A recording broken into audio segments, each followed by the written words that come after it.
Hello, everyone. Welcome to Bluewater Issue 1 launch party. What's up? Yeah. Hold on a second. I'm trying to get our website out there on Facebook. You have to do it on this one. I have to do it on the phone because it won't go there through there. What's up, Ixith? Total excellence. What's up, man? All right. Now, hold on. I thought 5 minutes would be enough. Okay, there we go. All right, bam. Okay, ladies and gentlemen. Before we get to the festivities and talking about the book, we would like to take a moment to honor a manga creator, Akira Toriyama Sensei, creator of Dragon Ball, as well as many other series. Man whose art and voice has influenced generations across the globe, artists, creative minds, all alike. And it's a tragic loss for the comic book manga community and for the world in general. So we'd like to take a moment to pay tribute to his amazing work and to an amazing person. Absolutely, man. I was very sad to hear that, like most of the world, I mean, I'm not alone when I say that he was a huge part of my childhood. I mean, my series Wavelight would not exist if it wasn't for, the influence of manga. And I don't think most of us would be appreciating manga if it wasn't for the roads that Akira Toriyama paved. Hearing all these influential mangaka come out and speak of his influence on them and then their influence in turn on the world at large. I mean, that alone speaks for itself. It was a sad loss. Yeah, it was a tragic loss. It does feel very unreal. With that being said, we are here today because we're getting Maxx Weston's creation, Welcome to Bluewater. Launch party is coming off the ground. It's about to throw up its wings and fly. It is available now on our website, www.dailygrindpress.com. Today we're going to be talking a lot about the book, the story, and showing off some of the pages and the interiors. And pull up. First things first is let me do this one there. Well, this one's better. Okay. But yeah, this is start right here. Welcome to Bluewater. This was originally planned to be a TV series, if I remember correctly. Yeah. And, once upon a time. So tell us a little bit about the book here. What we got going on. Well, Welcome to Bluewater, as it says in the subtitle, is at its core, it's a detective story. There's a little bit of real life in here. There's a love for Edgar Allan Poe.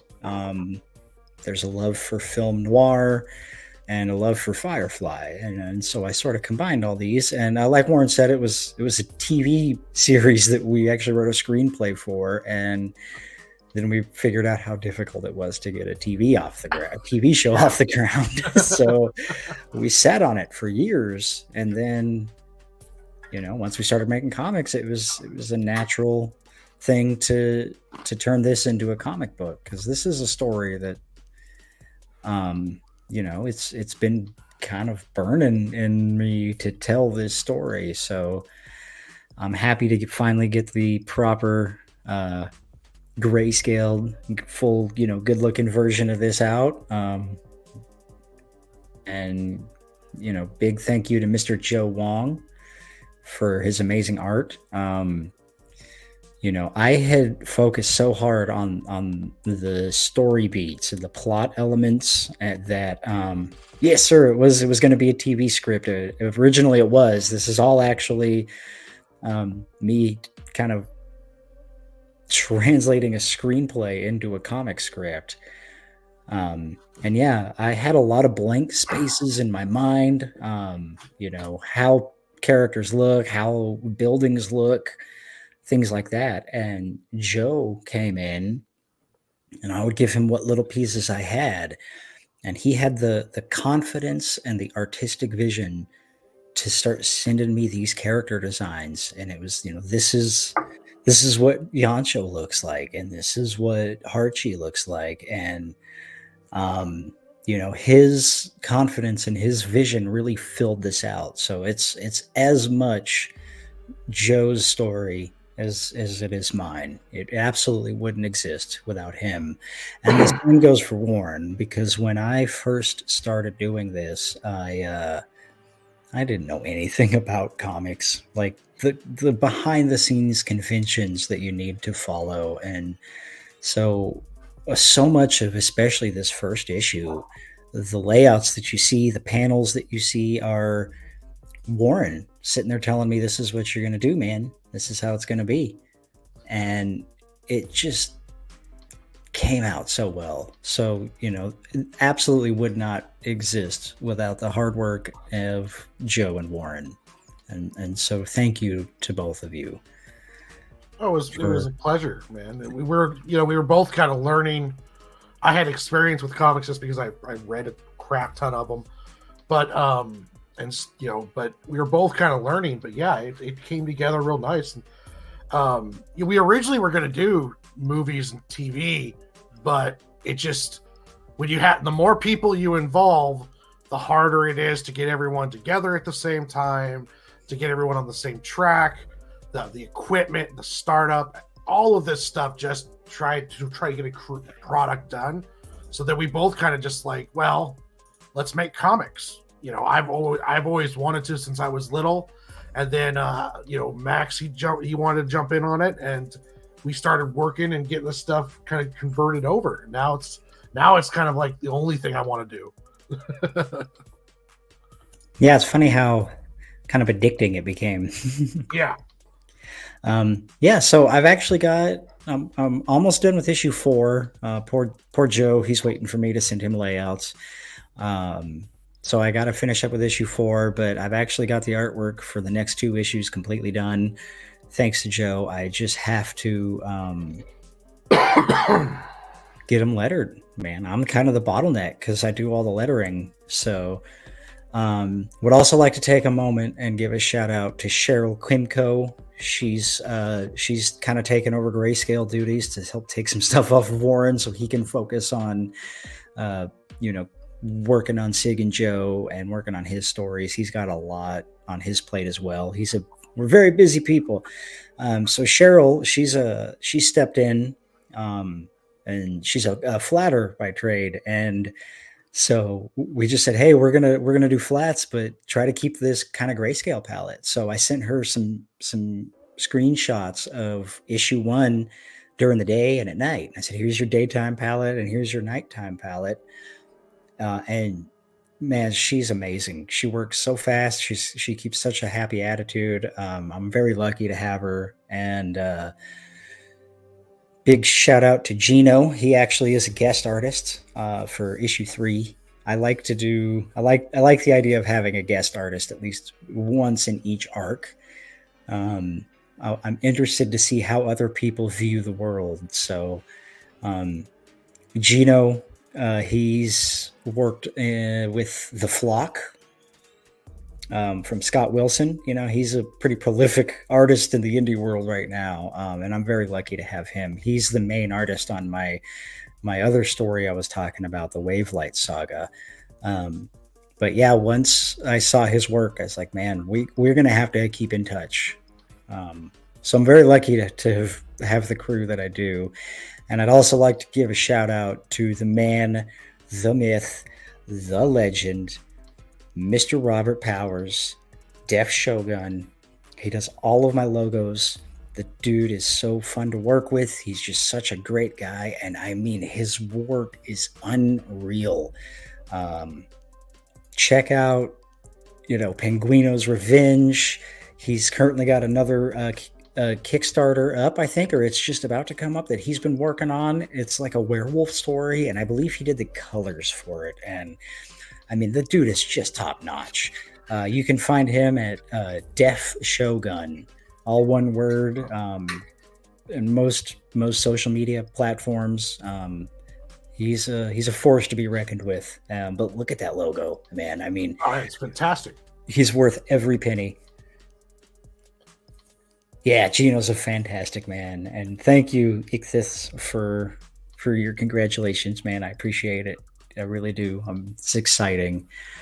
So yeah, the story is it's got a lot of real life in it. Bluewater is a real place. It's Bluewater, New Mexico. Is a place I lived when I was a kid. I had some experiences with my stepfather cooking meth in my house, and he burned our house down when I was 8 years old.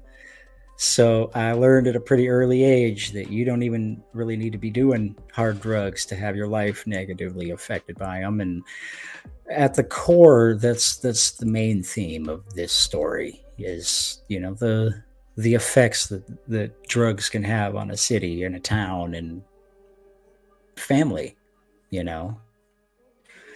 Addiction's a hell of a thing. So there's a lot of interesting themes in here. I think there's a lot of really good action. And I got a whole cowboy sheriff aesthetic because I like old Westerns, and I love Firefly. So a noir kind of feel too. Yeah, I love film noir. I really do. That kind of hard-boiled detective. I grew up playing like Max Payne, so it's a soft spot in my heart for a hard-boiled film noir style detective story. And then, once I had this kind of core idea, well, I built it out from there. I slowly started developing these characters, and with the help of great people like Warren and Joe and Gino and Robert and Cheryl, we've got this first issue done, and it's just the beginning. Oh, thank you, man. That's a big thing too, is, we try to find ways we can turn things into positives. And my daughter's working on a comic right now, and I'm telling her, you write what you know, and pour what you know into these characters. And so I gave it my level best. But well, it's with Sig and Joe, it really does get very personal. And I wonder if that's what it is for a lot of people with their first projects. It's like you can really start pouring. And I've noticed that I the other projects that I do have bits or pieces, but not nearly as personal as the first one. It's almost like you just want to open up everything into the project. Definitely. Yeah, the more you write what you know, the more authentic it's going to appear. There's so much about writing that's like lettering. It's kind of unseen if it's done the right way. Yeah. A lot of style in all of it too. Like everything, every part of this, your style starting to pop through. Whether you're doing lettering, editing, whether you're doing coloring, it just there's all little bits and pieces of everyone involved that kind of seeps into the project. Yeah, it really does kind of become this composite. Like, this is what I had in my head was not what is here, but it's better. It's not about me, it's about we. Yeah. I always like that scene in The Office where he's hating on him for the Dunder Mifflin theme song, and Craig Robinson's character looks at him. He says, "It's not you, it's us." Yeah. And this is a perfect example of that. It's not me, it's us. And man, I can't say thanks enough. And yeah, we all go through tragedy. Like I don't think that I know for a fact I have not had it worse than a lot of people. And so it's not about complaining or anything like that. But, whatever we're going through, it's so important that we try to find positive outlooks or positive outlets for that, And I've always been a writer. comics are new to me, but writing is something I've been doing my whole life. It's got me through some tough times, so I'm thankful for that, and I'm just gonna keep going. There's a fire burning in my gut, like Charles Bukowski said. We talked about that one last stream, but that's a poem I always go back to. If there's a fire burning in your gut, you'll find a way, and you'll be compelled to get it out there. Well, there's something addicting when you start to really find your voice. Like with Sig and Joe, it was a long road to get to where I am now. And it's as you start to find your voice as a creator, it's really addicting. It becomes really special, I feel, to be able to have a way to outlet, because like both of our books, you're not going to be able to tell that it's full of a lot of personal stuff because we're not going exactly word for word what happened, but it's about experiences and the emotions and the lessons, and you can seep that all seeps into the work. Yeah, and I think for a lot of us, life kind of finds the law of averages. So, my experiences are unique to me, but in the grand scheme of things, there's a lot of overlap with other people's experiences. Whenever anybody reads a story or watches a TV show or anything, like, everybody's going to take their own unique things away from it. It's going to be filtered through their experiences. And what matters to them. That's kind of why I'm excited about the idea of doing guest artists, to see, how they draw characters and how they draw, these buildings, and you get a view into the mind of a different artist that way. So it's going to be interesting.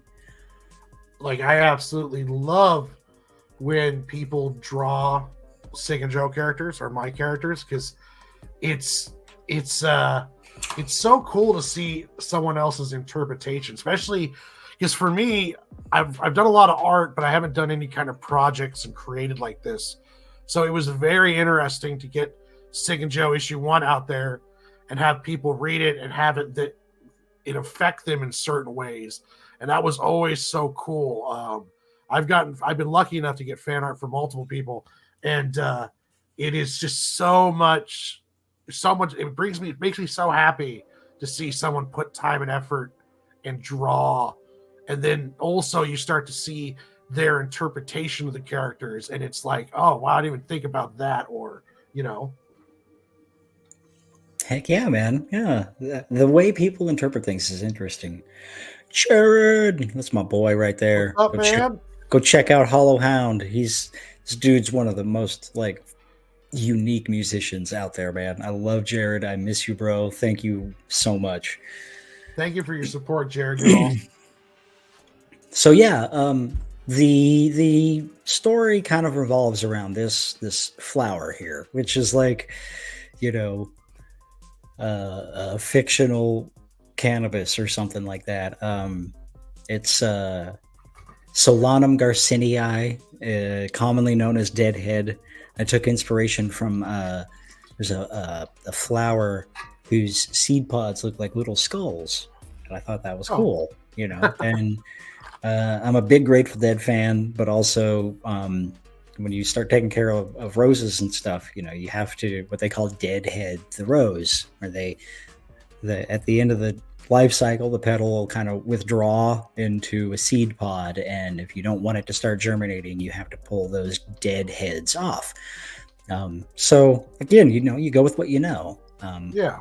So yeah, the crux of the story revolves around this psychoactive flower, and I like to begin. With this story, I'm gonna have quotes at the beginning of each issue that are sort of related to what's going on in that issue.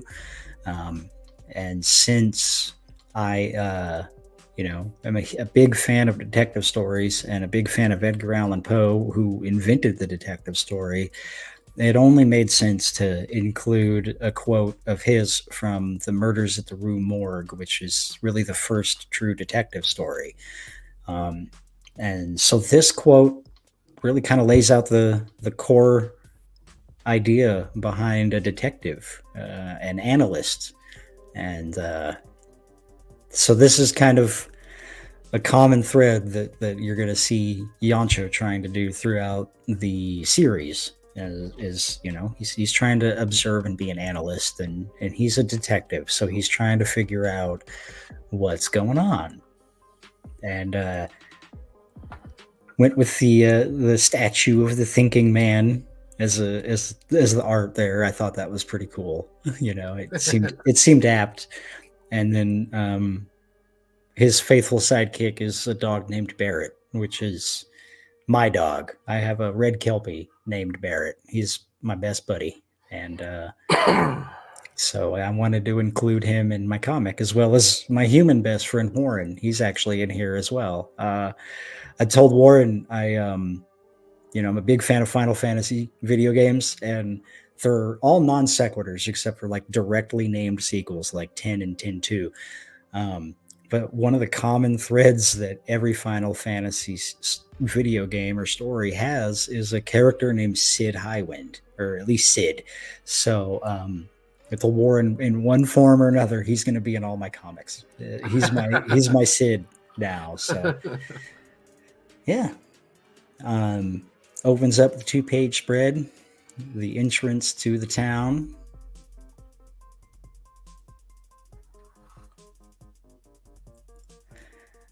And it all kicks off here with a robbery at this pharmacy. That's where it's the beginning of it all, really.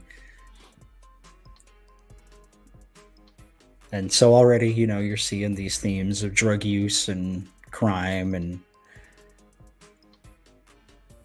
a good crime story has to start off with a crime. Makes sense, right? Yeah. Yeah. So yeah, it's definitely not for kids. I will say that. There's some strong language, gratuitous and excessive violence, drug use. This is definitely more of an adult comic. With my other series, Wavelight, I'm making a concerted effort to really write a love letter to shonen manga, and so with that, that changes the conventions that you have to follow. Really trying to keep that more age appropriate for teenagers. So yeah, it poses its own unique challenges. Being able to just cuss and swear and do whatever you want really shows, it frees you up a little bit as a writer. Anytime you're restricting yourself to a set of rules, it can become interesting trying to stick to those. There are benefits to having a close to all ages book as possible, though, when you're talking business, because it's just more people. Yes, definitely. It's been just, back and forth, getting all these sound effects to where I'm happy with them. You gotta find that balance, right, where you're putting your best foot forward, but you're not paralyzing yourself by overanalyzing and just not getting anything done. So yeah, I think I finally hit that point where like they're ready to go ahead and get this out here and get on to the next one. Well, there's something to be said about taking a point and just putting it out there, and as you get critiques and criticisms and reviews, you can learn a lot on like stuff that you didn't even think of. Like you might stress for an hour or two or days on a panel, but then once you get going and someone reads it, they're like, you need to work on this, this, or this. And it's like, so there is a huge benefit of just getting it out there. Absolutely. If this would like to know if you're going to do a convention run, and he does recommend having all ages books. See, so listen to people who know what they're talking about. Yeah, man. I do want to get out and do some conventions. It's on the agenda. I don't know if I'll make any, this summer. I still have to get prints and get a proper con set up, a table and banners and all that stuff. Do we have to buy the table, or do they furnish the tables? I think they'll furnish you the table, but you'll want to get like a tablecloth, Yeah, I'm trying to get one for me too, because I want to start doing shows as soon as I can. Heck yeah, man. Now you're right now you have issue 1 on the website, dailygrindpress.com, for $1.99. It's a 65 64 pages with the covers. 64 pages with the covers for $1.99. And then you plan to get a print run done yourself, don't you? Or yes, a small one. Yeah. No, I'm gonna get some prints done, and then try to start building up stock for conventions. Definitely. Cool. Plus, I got comps I got to send to everybody. So that's kind of the next step, I think, is getting these printed out and working on issue 2. Really trying to get into a groove where I can release an issue of Bluewater and then release an issue of Wavelight, and then back and forth, kind of alternate them so that I'm keeping both of them moving forward. Man, this took so long. We started this, years ago. I released the first version of this story. My lettering was really not up to par. I was using Clip Studio to letter. And we didn't have this amazing grayscaling that Warren threw over it. It was a pretty stark black and white. And I got some really good criticism from a few people that all kind of boiled down to, we need to add some kind of color palette here. And a gentleman on Twitter by the name of Flops Comics, who you should absolutely check out, he did a couple quick mock-ups for me and said, I really recommend grayscale. You're going for a noir aesthetic, and I think this is what you want. And those quick, 5-minute mock-ups he sent me were just night and day. It was undeniable that he was right, and he was echoing kind of what everybody else was saying. So pulled it down, got it grayscaled, and started really learning how to letter. And so it basically was back to the drawing board. But it's so much better now. It really was worth the wait, I think. Now with when I grayscaled these, I did essentially what was like a flat gray palette, and you'll notice that during the day scenes.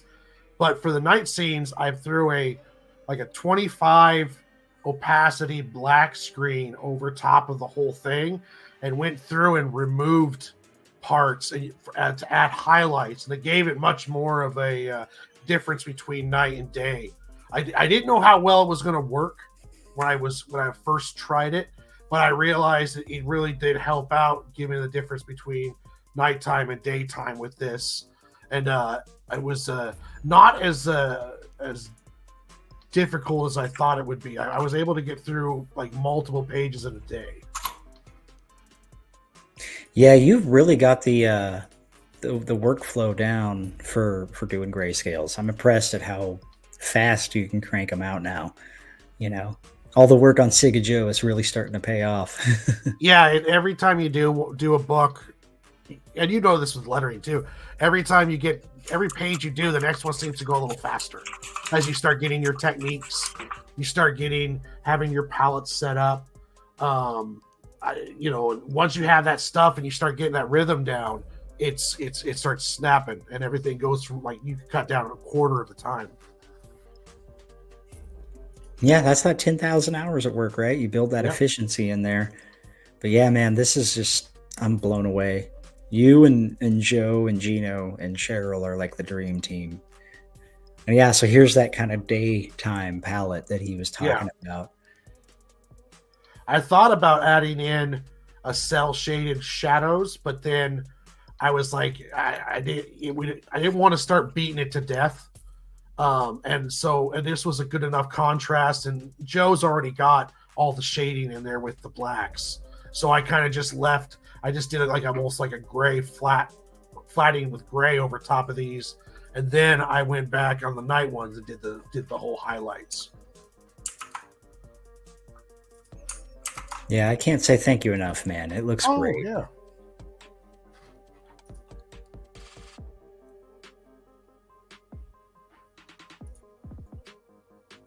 Now the town, but I remember us going around Castle Rock and taking photographs. Did you Yeah. use any of that stuff for Joe, or you just let him go kind of nuts on it? So the first kind of draft of this was actually you.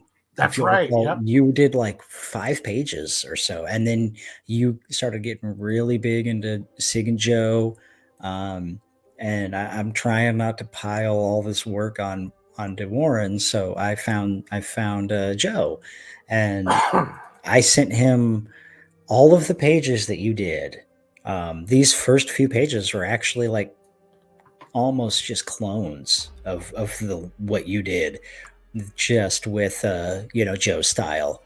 And then for all the characters, I sent him what I had as far as artwork goes, and sometimes it was like, here's a celebrity that I think they'll kind of look like, and here's a physical description. I don't know what else to go off of, man. I'm sorry. And Joe, like I said, he has that confidence and that artistic eye to just say, okay, here you go. And every single time that's happened, I've just been like, that's it, man. There hasn't been one thing he's done that I was like, no, we need to go back and change that.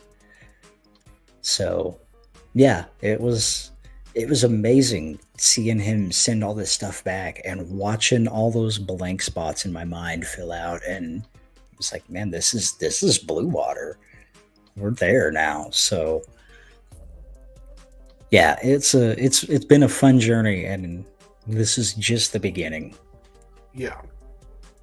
Yeah, I'm hooked now. So it's just gonna keep going and going. Watching your improvements from issue 1 to 2, and now seeing what you've got going for issue 3, I'm like, man, I can't wait to see where we are in 10 years. I feel the same way. I'm excited. It's almost, I've got to calm myself down sometimes. I'm so excited to start other projects and do other stuff, or get to the next page, or the next story, or the next issue. Like, I'm already jumping to the bit to start on issue 4, and I'm still inking issue 3. So That's funny. Yeah, have to make sure you temper yourself, right? yeah, you have to. If you don't, you're gonna get yourself in trouble. Let's see here. I'm pulling up some of those old photos. Oh, nice. Let's see here. Give me I'll keep doing that.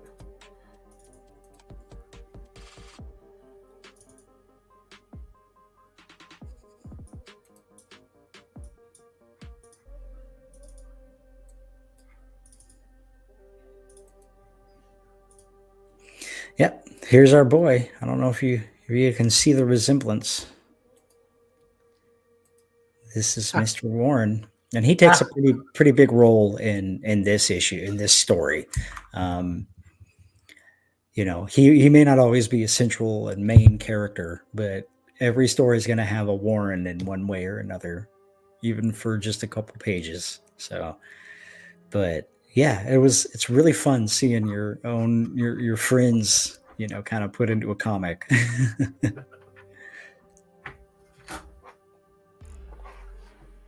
See here. I really like the dynamic between Warren and Archie. In this story, they're best friends, and they're kind of like big kids. It's a lot of me and Warren, in there too. So yeah, Archie, that name actually comes from a kid show called Oscar's Oasis. It's for like toddlers, but I don't know what it is about that show. I just love it. It's a little gecko in the desert named Oscar who like looks for water and just causes mischief. There's like no dialogue at all, but some of the like antagonists, or I guess they'd really be kind of deuteragonists, include a fox. I cannot remember her name, but there's a vulture named Buck, and then there's a hyena named Archie, and I just thought that was like the goofiest name. I loved it. So it kind of stole that name. Okay. And I like these guys. This is Joe flexing his character design skills, because I didn't give him a lot of description for what these guys looked like, and he makes that decision, and I've unanimously been happy with what he's sent me back. He understands kind of the world I'm going for here, and that I'm trying to build. And I trust him. I trust him and Gino wholeheartedly at this point. Okay. Both of those guys do top-notch work. Both Gino. Oh, we got Savannah thinks it's very cool. Hey, thank you, Savannah. What's up? That's the mother of my child right there. She's a hell of a lady. Nice. All right, stop screen, present. So my dad, when I was a kid, we were living in New Mexico, in Albuquerque. He was an English professor at the University of New Mexico. And on the side, he owned a head shop called Phantom Inc.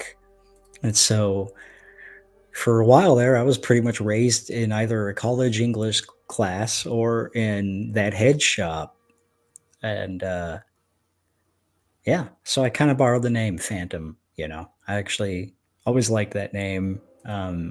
Somewhere we got a sign from the store that he had hanging in the window. It's a cool purple sign, but I don't know how he came up with the name Phantom Inc. But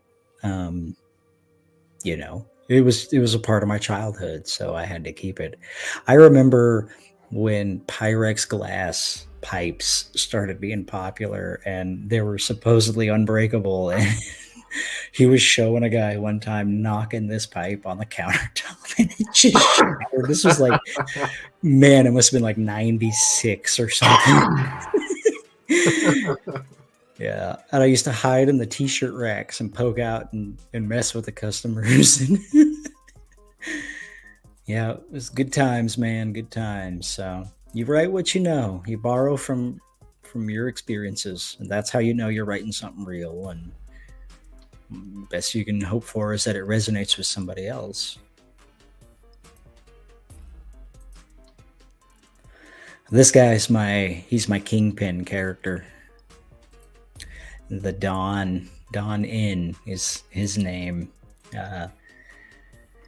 He's the big bad guy in the second arc, but we're building him up, introducing him now, getting him established as a character in the world, and I think he's got one of the coolest introductions ever. I love the sound effect for a brick hitting his face. I'm more proud of that than I should be.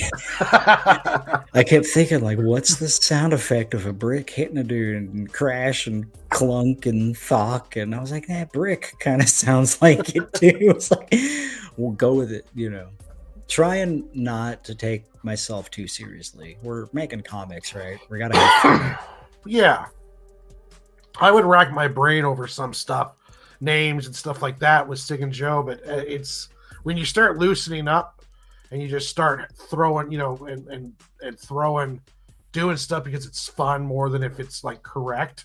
And I think you have a lot more fun that way. It makes the story better too. I agree. That goes back to your style, right? You got to be kind of loose and confident and be willing to start putting disparate pieces together, that other people might not have thought to put together. But this is probably one of my favorite pages in this whole issue. This is the intro to Dawn Inn. I'm going to take this ticker off for just a sec so you can see. Yeah, go ahead. He doesn't even bother taking the knife out of his belly because it's not even that big a deal to him. Establishing that this guy's kind of a big deal. He's scary as hell. So. And he just destroyed the bar's magazine rack. Yeah. Yeah. That's a big faux pas right there for sure.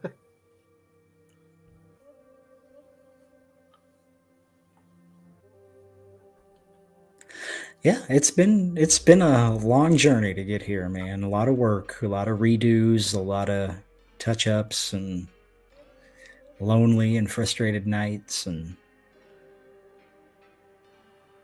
Lot of work. Yeah, I know. But it's so cool now to see it here, and I can't wait for you to to get that first printed book in your oh hands. man, I know that's gonna be cool. Yeah, that's gonna be so cool. That's gonna be awesome.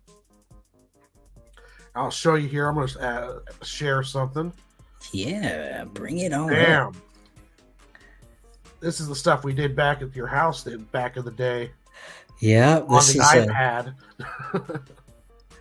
I'll pull up the corresponding pages. We can kind of go back through them together and compare and contrast. But I mean, even here, Warren was filling in so many of those blanks for me. I remember telling him, like, I don't know what to do, and he would just start drawing, and I trusted his art. I trusted his eye, and these guys have done a lot to really help bring this story to life. Oh, Yeah, so I would send that page to Joe, and then that's what he would send back. And then the other one there. let me go back here. All right. It's pretty cool to see that evolution, and then to see your growth as an artist, because that's like 4 years ago, man. Oh yeah! Wow. Now let's see here. I got also some of the fight scene. Got that one and that one. I was very very proud of how this sequence right here. Yeah, well, you've got. I mean, your layouts. That's why you've helped me. I put you down as editorial because anytime I'm like unsure about the flow of letters or the layouts of the panels, I can go to Warren, and I know that he's going to be able to kind of steer me down the right path. And that see Joe doesn't have my love for panel breaks. Yeah, you like them panel breaks. Even the slam, I initially had it up there, and Warren talked me into bringing it down. You gotta have at least one panel break. It's like I get my fix. Yeah, man. No, it adds a level of energy to it for sure. Let's see here, and then there's this one. And that is this one here. Yeah, that's a great layout. These ones I was like, just send that straight to Joe.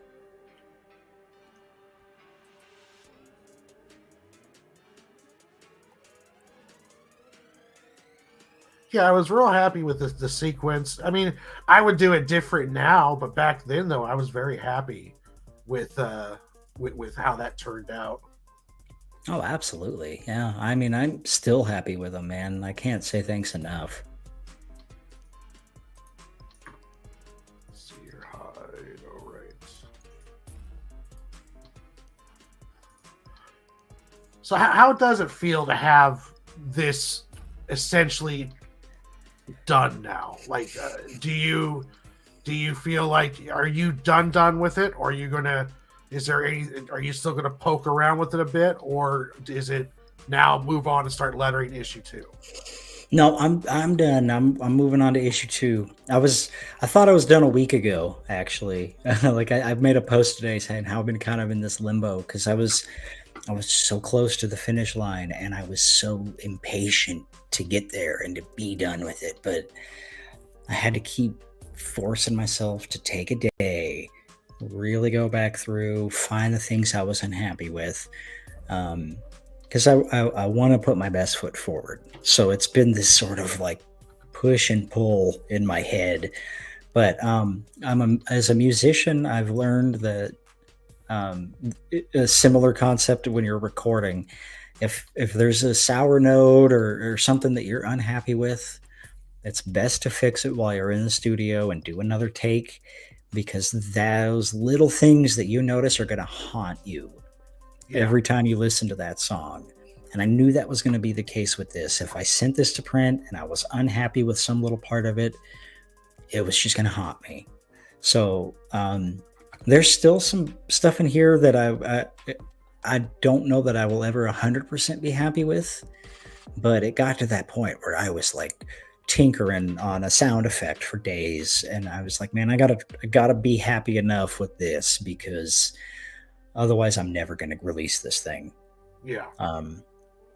So yeah, no, I'm gonna send this to print and move on to issue 2, and whatever, little imperfections or things that I can do better. I'm gonna kind of like follow like the lesson I learned from reading The Goon, that there's a sort of nostalgia in watching yourself improve over time. And so at the very least, I wanted to be able to go back to issue 1, years down the road, and not be like, not cringe at the work, but feel proud of how I've developed and remind myself of where I came from. Yeah. Yeah. I think we'll always have that inkling to want to go back and like I still have urges to redraw all of issue 1 and start over singing Joe, because it's like, guys, I'm so much better now, so let me show you. But but you have to, there is something about, you have to move on, get to the next one. And even on a business sense, the more product that you have, the better. Like, even if you are suck at marketing and no one knows who you are, it is still a positive to have product in hand to sell, because that product never goes stale or bad, unless it's like really like product made for just a moment in time, as in like a parody for some of those lines. But really, getting a comic done is never going to expire on you. It's never going to be a point where you can't sell that to someone tomorrow or 10 years from now. So there is something really to be said about getting out there and moving. And plus, too, name me a comic book that the artist and the writer doesn't get into a rhythm as it goes along. There isn't a series, like, even if we go to the Great and Late Akira Toriyama series, you can see how it is from page 1 to Dragon Ball Z, and it's like there's growth there, there's storytelling, there's a rhythm. Same thing with My Hero Academia or Invincible. You'll see a progression, especially with The Goon. Like, The Goon's almost a different book, looks wise. Yeah, completely.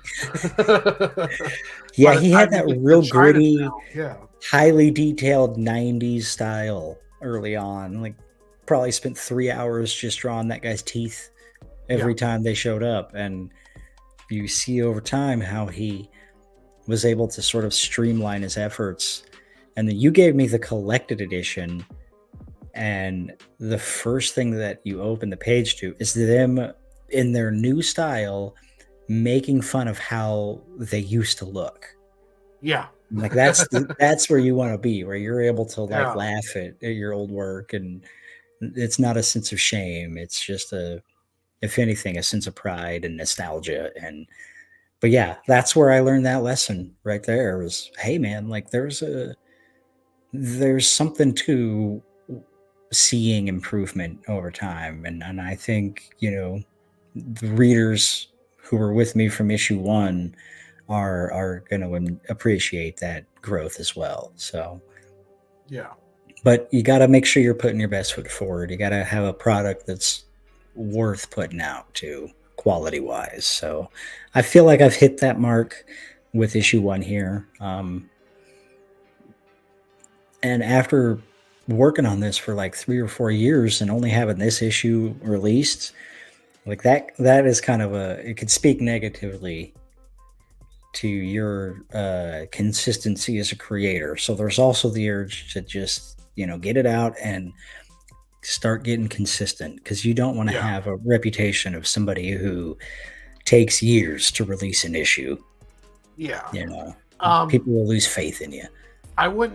Yeah, don't beat yourself up too much over it, because if your first one's always going to take the longest, and I think anyone who makes comic books will be able to admit that. So it's about what you're doing from now on. Like, if you took 3 years to make number 1, but number 2 comes out by the end of this year, or something along those lines, it's and then Wavelight, and then the stuff hits, you're going to be fine. No one's going to be like, well, that first one, geez, it took him 3 years to figure that out. Well, yeah, that's what you do when you're figuring out how to make comics. It takes time, to learn. I mean, I did 56 pages of Sig and Joe issue 1 that are now just sitting in a file on my iPad that will never get seen again. I mean, it's just, it happens at times. But I got my second one done a lot quicker, and the third one, if I just stayed consistently working on it, would already be done. But I get distracted by life, and that just happens to everybody. Oh yeah, no, that's totally fair.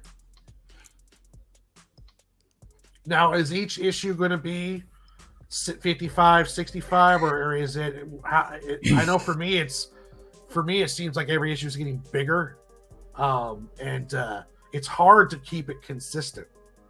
It is. I'm shooting for a range between. Well, my real and first rule is a minimum of 45 pages. Okay. I feel like with this big issue, which is basically a trade paperback, I've kind of set a precedent. So I don't want people to feel like they're not getting that same value from each issue. And so in my mind, as long as I've got 45 pages per issue, that's it's like 2 comics in one. Yeah. So, but you're right. There's a balance there. You don't want to go too low or too high. When I was like doing education and getting into academia, my idea wasn't write 1,000-word essay, and it's got to be 1,000 words. It's write an essay between 800 and 1,000 words. Yeah, and those are hard limits. And my reasoning there is, if you can't tell me what you need to tell me in at least 800 words, then you don't know what you're talking about. And if you're taking more than 1,000 words, you're talking too much, and we need to work on making your writing more succinct. So ranges, I like ranges. So try not to exceed 64 pages. Also because then I can't do a saddle stitch. Yeah. I'm like right at the limit with this one. But yeah, we'll definitely guarantee at least 45 interior pages. Yeah. With each issue. And that's not been hard at all, because this was a screenplay, and so I'm finding that, adapting a screenplay into a comic book, there's a lot of content there. And it's figuring out how to pace it, because the pacing from a comic book to screen is drastically different on what to show and how you pace them out. So absolutely.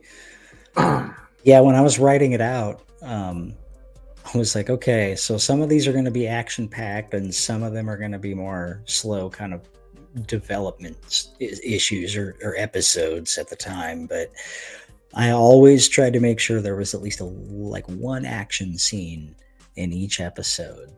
Yeah. So, yeah, man, it's been fun. I think it took me 8 months to write this thing back in the day. And, I was writing on it every night at work. So minimum of 5 days a week, hours and hours a night. And it still took like 8 months to really get all those pieces lined up. Because it being a detective story, there's a balancing act between what the characters know and what the reader knows. And so you got to make sure that you don't walk yourself into a plot hole, where a character is not supposed to know something, but then all of a sudden they just discover it, randomly. You got to at least make sure there's some logic there, even if it's something that happened in between issues.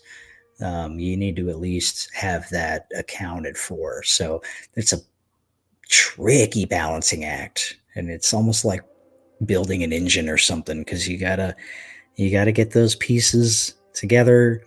And when you're on like issue 16, you got to remember what was happening back in issue 1, and at every step along the way, you're like, oh no, this character learned that back in issue 3, and oh yeah, these guys never quite figured that out yet.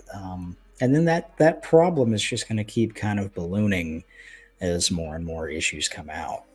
Yeah, I remember being a part of a forum for the author Jim Butcher. He wrote the Dresden Files, and he would come out because he kind of had trouble keeping track of after he's written so many thousands of pages. So he would start asking the fans, can anyone remember, if this happened to Harry, or if this happened to this character? And those fans would come in and be like, yeah, remember that happened in book 3. And so, it was cool to see him kind of lean on his audience, yeah, to help him keep track of that kind of stuff. But that's where I remember realizing, like, oh yeah, you gotta have like a spreadsheet somewhere or something like that to remember all those layered elements as the story continues. Yeah, it's something I learned on this journey, is like when you watch a how-to video, they're always going over all of this prep work, and I just kind of like stepped over that. It's like, I'll do that as I go. And then I realized as I get into issue 1 how much that prep work means so much, especially if something as small as even on issue 3, I forgot to draw in the seatbelt that Marv wears in the gunner seat of the helicopter for like probably 15 pages of him. So then I realized this, and it's just like, oh, son of a gun. It's like it's really paying attention and having all that stuff written down on some level and figured out, so that way you have an idea of where you're going. Also, it helps set up those beautiful little plot points where it's like, oh, this thing in issue 10, remember where that happened in issue 1? And it's like, oh, okay, that's cool. Little callbacks and stuff. Yeah, little Easter eggs and nods to your own work. The best one I've ever seen was in Full Metal Alchemist Brotherhood. It was like around episode 3 or 4. They deal with an alchemist and his young daughter, and the incident like scars the boys, and it really affects them. And then on the very last episode, when one of the brothers is talking about the journey he's going to go on to next, he mentions that happening and how much it affected them. And I always thought it was so beautiful, and now I respect it so much, because to be able to plan out that big and long of a story and still remember the little stuff that got them there and have them still affect them, that was really cool. When I first saw that, I love having that continuity through the story. Absolutely. Yeah, you got to have an eye for detail. These long form comics are kind of tricky. It's, you don't run into these with like smaller 22 page issues and one shots and stuff like that. You're a little more free at that point. But I think we took the hard road in our first projects being really long form comics. I remember some creator writing like a do's and don'ts list for first time comics creators, and the first thing they said was, don't write ongoing series straight away. Like, you're biting off a lot more than you can chew. And so we definitely took the hard path right out of the gate. Yeah, but no regrets. No. There's all sorts of benefits to sticking to smaller projects, especially when you're starting, like getting those 12-page anthology shorts, or even 1 or 2 issue shots, self-contained stories, because you can produce more of them and you have more stuff to get out there. But at the same time, though, I feel the benefits of learning from doing a long form story is just incalculable. You know, it's so great.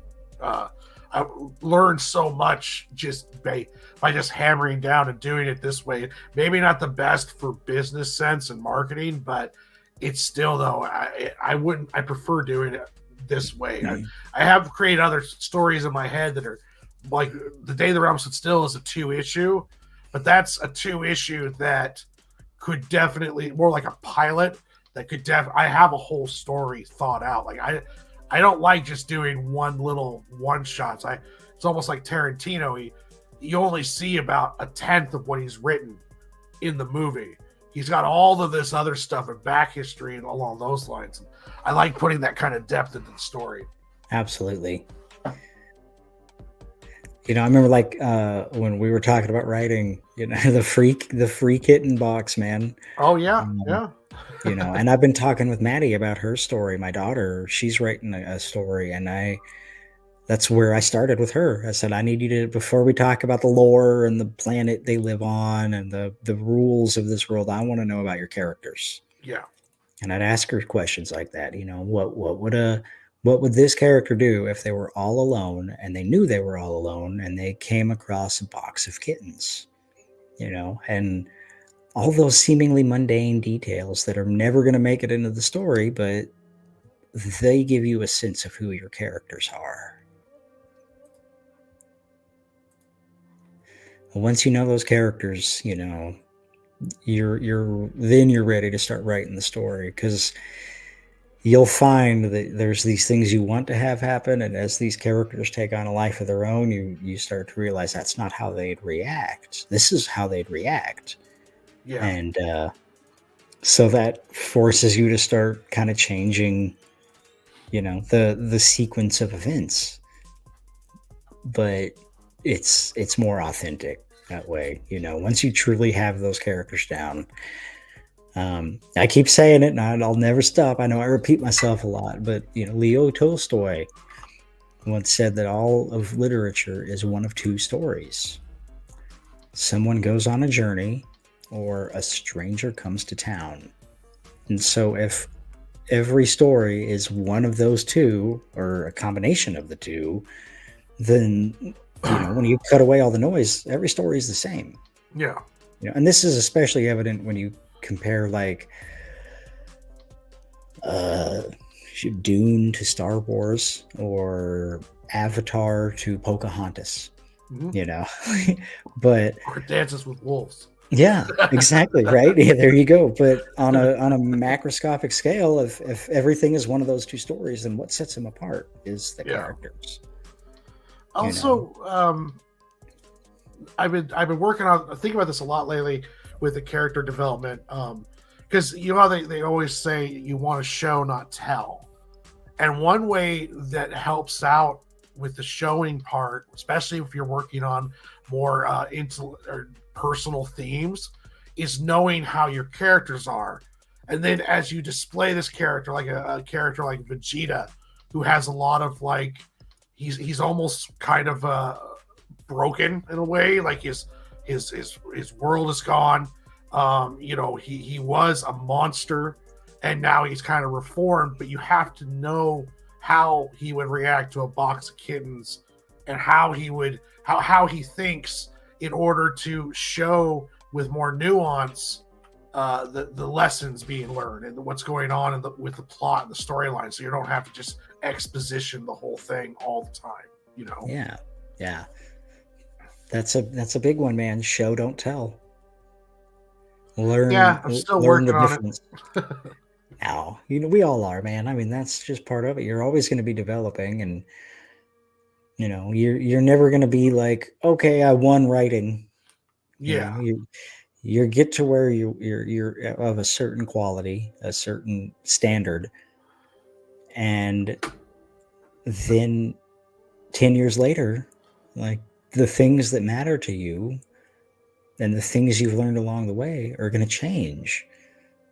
So it's more about a journey, an ebb and flow through life. you know. Yeah. And this is true if you read any one author's bibliography, you will see those changes through time and life and what matters to them in that moment. And so it becomes a snapshot of who you are in that point in your life, and that's never going to be the same. So it's interesting to watch and see, you know. I see you got something here. Let's take a brief moment. Cuz All right. this is my boy, man. I've got a world premiere image. This was I commissioned art friend of mine, Art Victim. You can find him on all social medias under the name Art Victim. And I commissioned him to do a sticker design using one of the characters from issue 1 of Sig and Jo. And the only thing was it had to be one of the family. So it had to be Sig, Jo, Marv, Amanda, or U-Turn. No one else. I didn't really want anybody else. I wanted to try to stick to those, have stickers for them. And Art Victim, this is not quite a finished version. He's still doing little tweaks here and there, but he's been showing it off a little bit himself too. So I feel confident with showing this one. And here we go. Bam. I absolutely love what Art Victim did with this. It is absolutely it's a scene right from the book, and it's going to make a great sticker. And I'm also going to put it on a shirt and a cup and anything else that I can find. Prints. I think it's just so cool looking. Oh, that is unreal, man. I saw that on your story and I knew immediately what it was and who it was. And I had to see it, man. And I was so excited. Art Victim, great job. Marv is my favorite character in Sig and Jo. And I tell this to Warren like every time. He is my boy because I'm a short guy and Marv is a short guy. And I just resonate with him. And I'm honestly like inspired by Marv's fearlessness.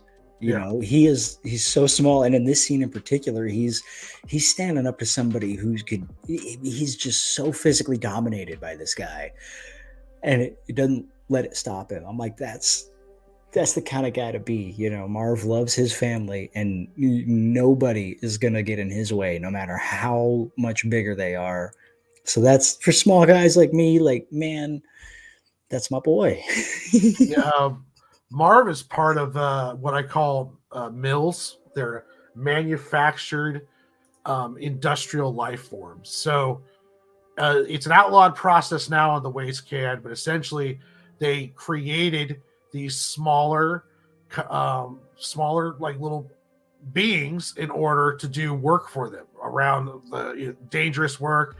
They're essentially exposable workers or disposable workers. And then after the war was done and just the cruelty of the process, they outlawed making mills. And the only time you're going to find it left is in black markets and stuff along those lines. One of the two of the machines are still survived out in the waste can. So he himself is already kind of, he was just manufactured to be a worker. Now he has full rights as a citizen. But people are still cruel to him, and all of the members of the family in Sig and Jo have their own. They're all kind of misfits. Amanda is a server robot or maid robot from like pre-war times from a company that doesn't exist anymore. U-Turn has his own screw ups and dark parts of his past that affect who he is now and what are his motivations. And Sig and Jo also they don't have as much of a checkered past. Like just kind of U-Turn finds them as children and then raises them. But I didn't want to go too deep into who or how. Especially, it's kind of like Star Wars, where there's all sorts of weird aliens, but no one's asking like, well, how does his body work? Where are they from? All this stuff. So you're going to see a lot of weird characters in the story, but I'm never going to go into depth on like, okay, well, this person became a candlestick guy because of blah, blah, blah, blah, blah. So, but yeah, he's part of the mill race.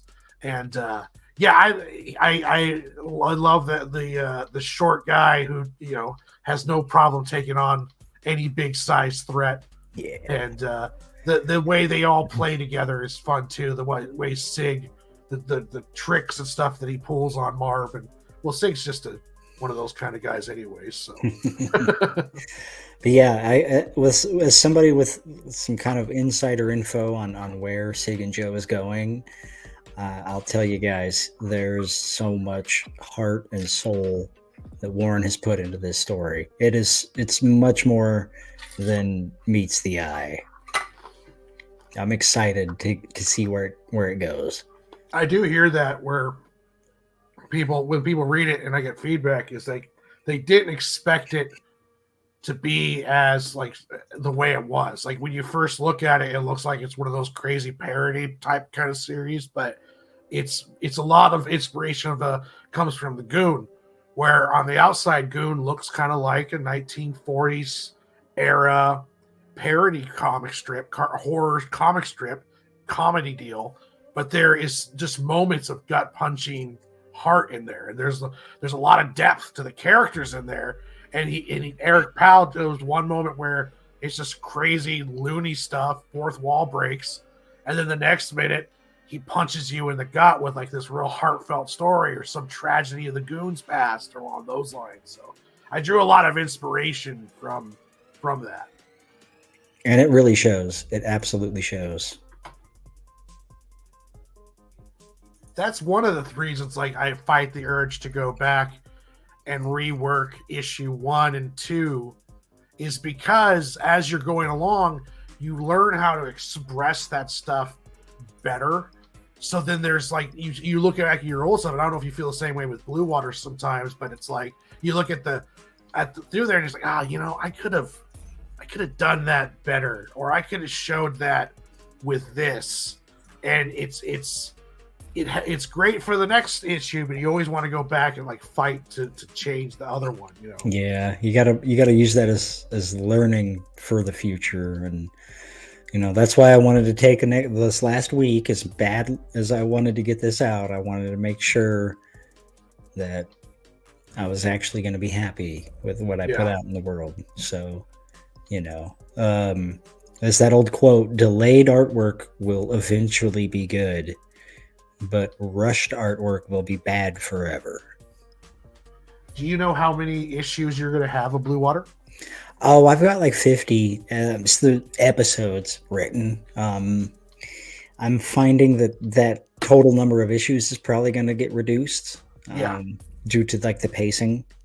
Because sometimes you can fit like 2 episodes worth of stuff in one issue. Yeah. But it's going to cover 4 arcs. This first arc has 6 issues. So the total number of issues is kind of still undecided or unknown, I should say. But the story is written. The beginning, the middle, the end, all the little details. I spent a long time tooling and making sure that's all kind of buttoned up.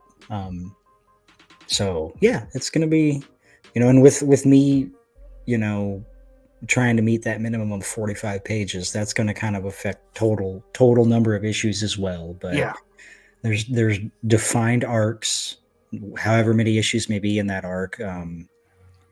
I'm not gonna start adding filler. If I'm gonna do anything, it's gonna be trimming it down.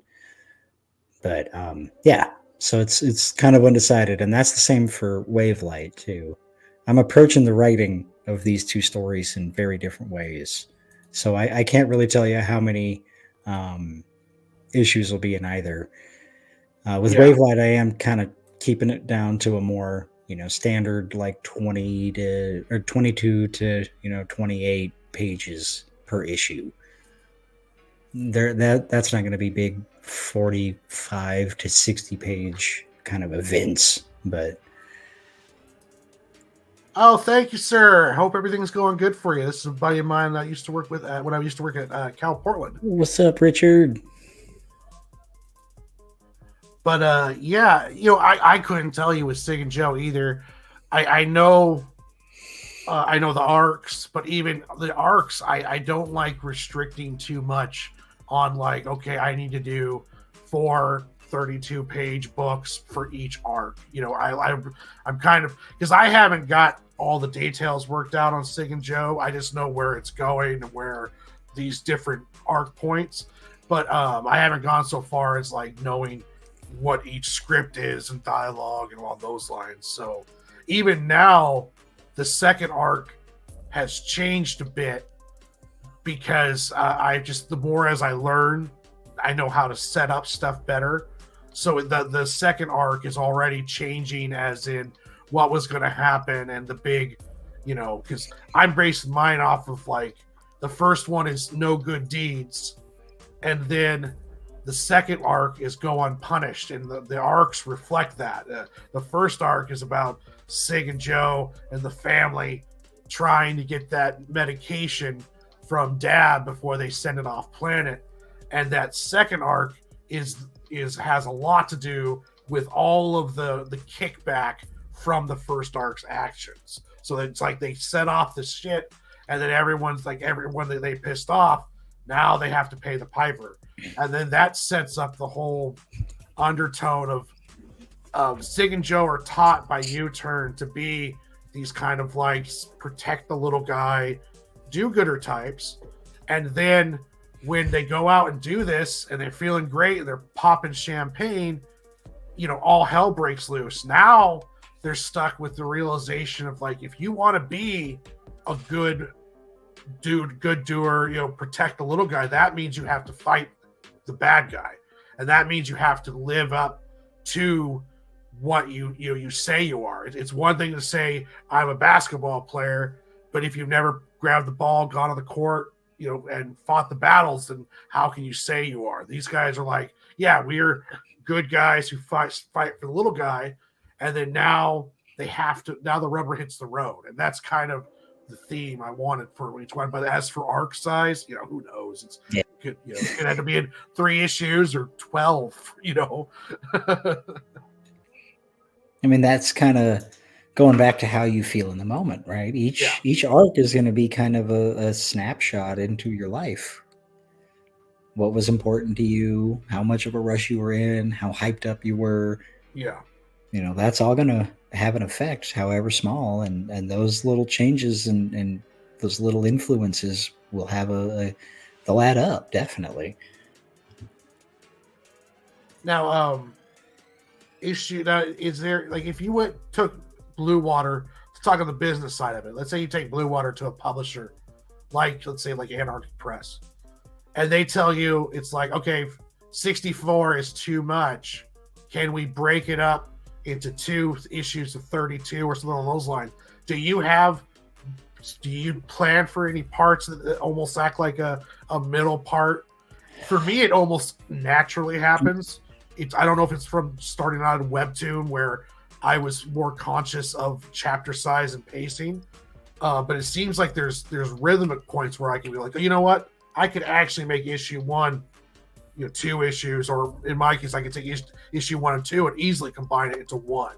So, do you have any breaking points like that, or do you worry about that, or? Well, I got pretty lucky with the first issue. There's a pretty natural sort of intermission point, roughly halfway through the story. But I don't think I'm gonna try to do that. You know, like I have a story to tell, and I have a way to tell it. So the right publisher for me would be the one who understands that and recognizes the value of, you know, 64 pages in an issue, and sees that I'm consistently putting that out,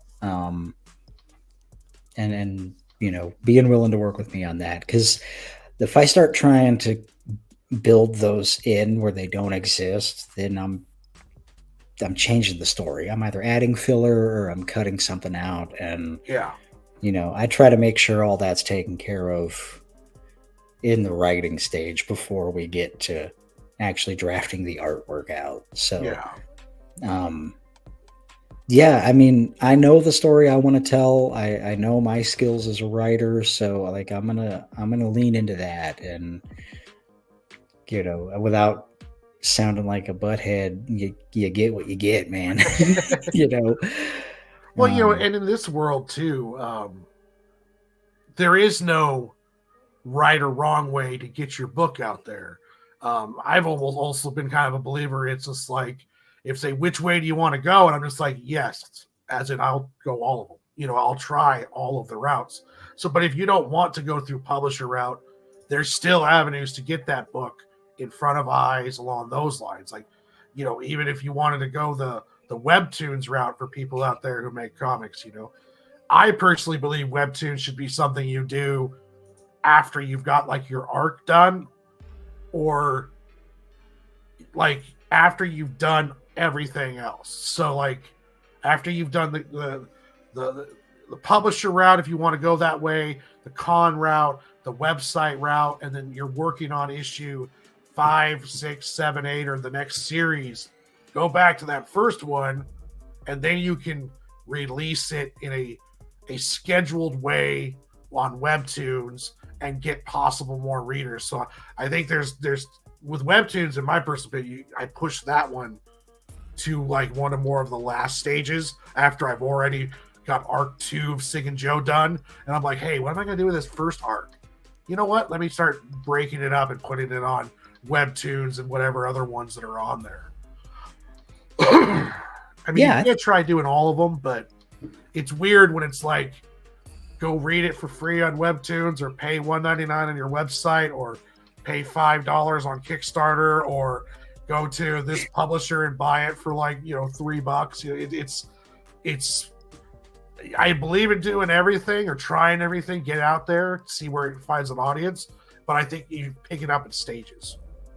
Yeah, I can agree with that, because you're right. You, as a reader, I'm like, well, why am I going to pay you for it when it's free on Webtoon? Like, you could almost be shooting yourself in the foot there. But yeah, you use your like legacy issues, your older issues, and then you're kind of drumming up new interests. Yeah. Now there is, each market has its own audience. So there are people who like read webtoons, get Kickstarters, and buy DC comics. But there's also people who only read webtoons. And there's only people that only get Kickstarter books. And so there are individual markets. So sometimes that crossover is not an issue. It just depends on how much of it is an issue, and how much of it does, how many people are crossing over. But I noticed that there seems to be individual markets or individual people on each market. Hey, I got to go real quick. Someone's knocking at my door. No worries, man. Yeah, this is, I really like this scene where we start really seeing some of the love between Yamcho and Barrett. This is me and my dog, man. I love that dog. He's, I rescued him from the pound when he was maybe a year and a half, and he's about 10 years old now. So he's been with me on some adventures,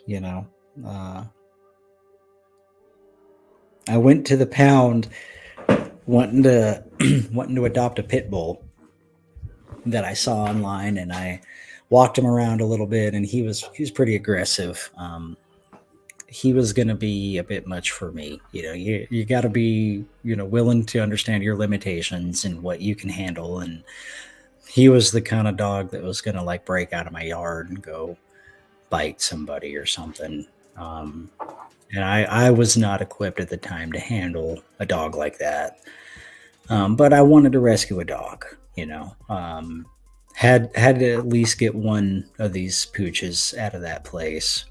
And I'm walking around looking, and I come around the corner, and there's this red Kelpie, these big old yellow eyes just sitting there. Everyone else is barking and hooting and hollering, and he's just looking at me. I'm like, hey, like, what's up with you, bud?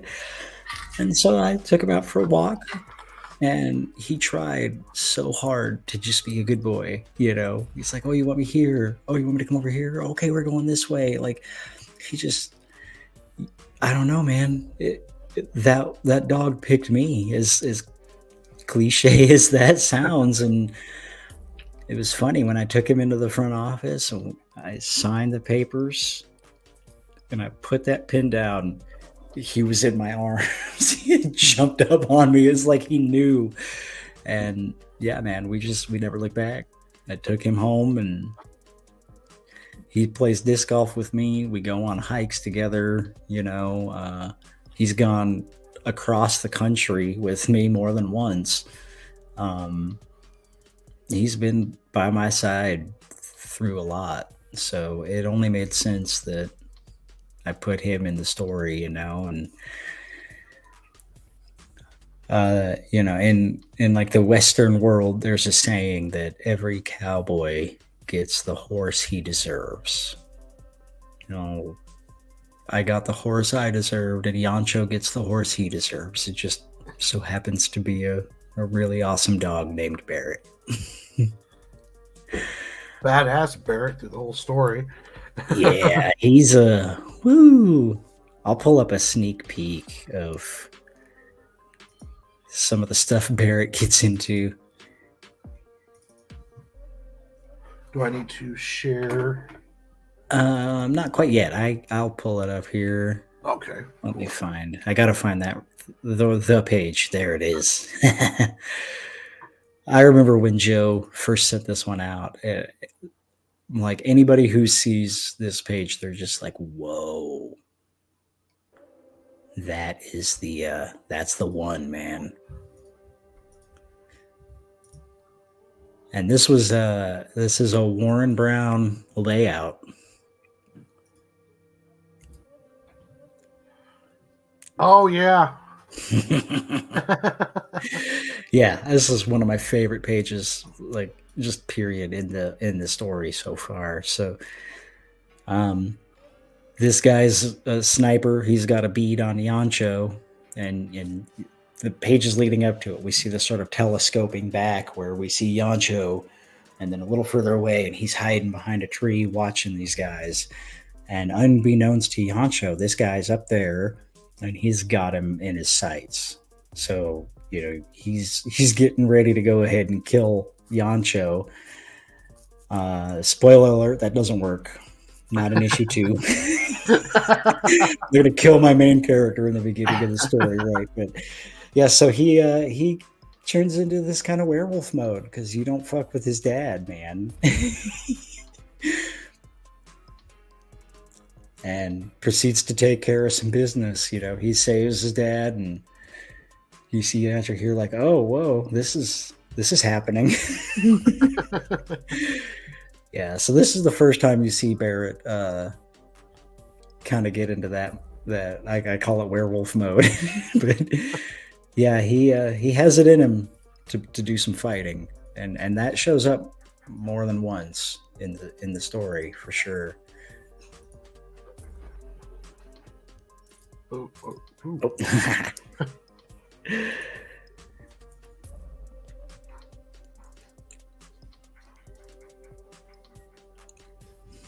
This is another one of my favorite panels.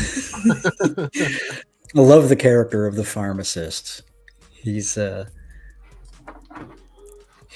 crotchety old man. This just like at first glance when you're like, okay, we're reading. Oh, he's cussing this girl out, and oh yeah, he's kind of a dick. And he just immediately launches into this wall of text. And you don't even need to read it to get the vibe of it, but there's an actual coherent rant if you follow it all through. But I don't expect anybody to actually sit there and read it. But the idea is just like the stream of words coming out of this guy.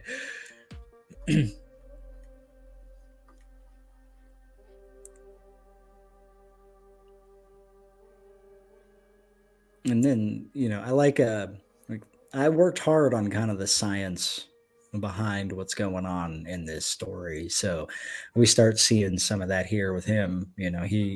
When Yancho starts getting him to talk about medicine and drugs and stuff, it's like a night and day difference because he is a pharmacist, right? So that's kind of his body of knowledge. And you see Yancho's just like, oh, I don't know what the hell you're even talking about. So then he's got to kind of dumb it down.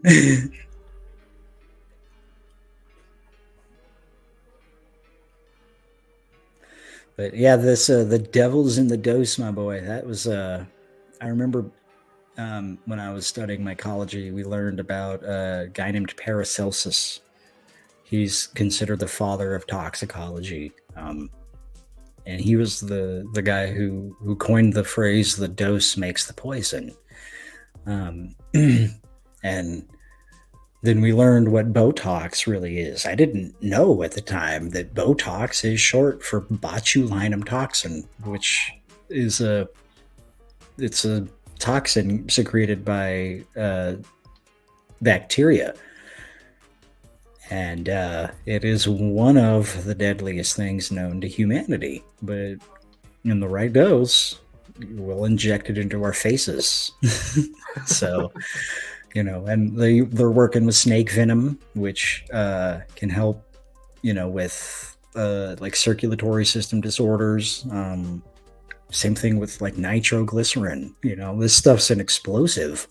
It's an unstable explosive, but in the right form, in the right dose, it has beneficial effects for like people in danger of a heart attack. So very much so, the dose makes the poison. You remember they had that radio contest to drink as much water as you could. I think it was called Wee for a Wee. Yep, I remember that. And the gal died because she drank too much water. So in the right or wrong dose, you can run into some issues.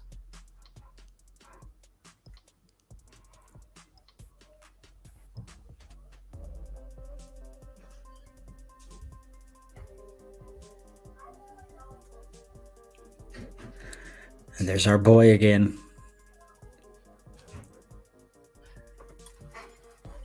I love having Warren in this. I love the character of Warren. he's great. He's like the powerhouse heavyweight, heavy hitter.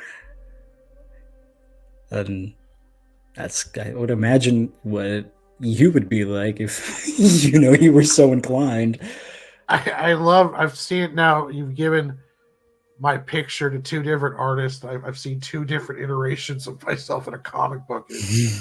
Gino does it, not differently, but it's in his style. So his proportions are different and everything, and it's cool to watch. Yeah, I'm looking to see if I got a picture of Gino's version of Warren. That's it. He takes over for issue 3, doesn't he? Yes, he does. Yeah. He does all the artwork in issue 3, and then back to Joe on issue 4. Yeah, Joe will finish it out. I'm going to stick to like one guest per arc, but I'm going to try to make sure each arc has at least one guest in there. Yeah. I don't know how that's going to land with the audience, but I'm going to do it. You'll be hard pressed to find a comic series of any length that doesn't every once in a while bring a guest in. A lot of it's to do with workload. Like Invincible brought in Ryan Otley because they were having problems keeping up with the schedule with the artist that originally started on Invincible. So I mean, it happens all the time. Okay. So, comic fans are pretty forgiving about it. Now you might have, in extreme cases, you have people who are like, I only read Joe Mad art, and then so if a series switches up to somebody, even if they look just like Joe Mad's art, they're not going to stick around as long because it's like the Joe Mad stands want Joe Mad, so then they move. Yeah. I used to do that too. It's like I wouldn't even look at who the story was. I was looking for artists where I would just see, oh, is that Joe Mad? I didn't give a shit what it was. I was like, I bought it just because it was Joe Mad. Just because it was him, yeah. See, that's why Warren has been such a big help to me, because we came at comics from very different paths. So having Warren's, knowledge as a lifelong reader of comic books for stuff like that. That's a great example. You know, he has that kind of that history, the body of knowledge of the history of comics, that I don't. So hearing his insight, what is acceptable, what's not acceptable, that's all such a big help, because I was a much more casual reader. I've never really been into superhero comics. For me, it all started with my dad bought me an issue of the Maxx because my name is spelled with two X's. So he was like, "Hey, seems like a cool thing." And I had an issue with the Maxx, and I remember just being a kid, like digging it. I was like, "Okay, this is cool," and I probably tore that thing to pieces just reading it so much and being so young. Um, and my dad never really policed me on like what I watched as a kid, which was good and bad, I would say. But one of the things that I got to watch when I was like, 6 years old, probably the first time I ever saw the Heavy Metal cartoon. Oh, jeez. Yeah, very young, very very young. Yeah. That I have been watching that cartoon, that movie, since like as long as I can remember.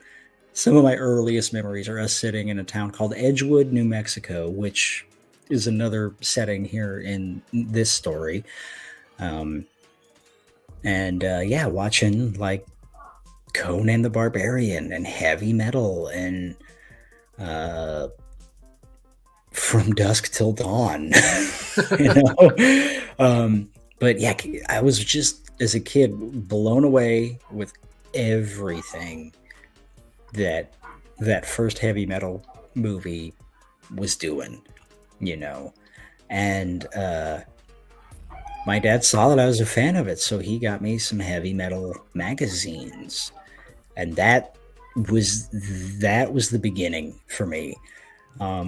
My first, real like, okay, I'm gonna buy these and read them and collect them, was the Heavy Metal magazine. And then from there I got really big into the Dark Horse Alien series, because those were some of my favorite movies, especially the first two, like most people. Yeah, same thing, watching those from a very young age. I learned to really appreciate what those movies did for cinema at the time that they came out. And yeah, fell in love with the Alien comic books, and so I started buying those, but never really the horror stuff. It was always this more kind of dark adult fantasy stuff for me. And so understanding the history behind these conventions and things like that Warren has, that I don't, because my readership of comics was pretty limited and narrow. It helps, it really does. I'm very, very thankful to have you as a partner in crime, my man. Ditto. Yeah, I think we complement each other really well, because for all the unique conventions of story, of comics, there's some things that are just universally true about writing, and so that's what I think I'm able to bring to the table, is a deeper knowledge of writing, being an English major, and having written poetry and prose nonstop since I was a kid, and being raised by my dad in an English, level English classes. A lot of that, I think, just sunk in. And so writing was always like the one thing I was really good at. So being able to, help you with that knowledge, and then you're able to help me with the comic book specific knowledge, we're make a good team, and it's made both of our products a lot better, because some of this, like, I would have made the wrong choices with perspective and panel layouts, and so much of like everything that I know about comic book conventions I learned from you. Yeah. And that's stuff you learned and understood by virtue of just being from what I gather, a pretty voracious comic book reader your whole Oh life. yeah, it got the bug in me a lot really early when I was younger.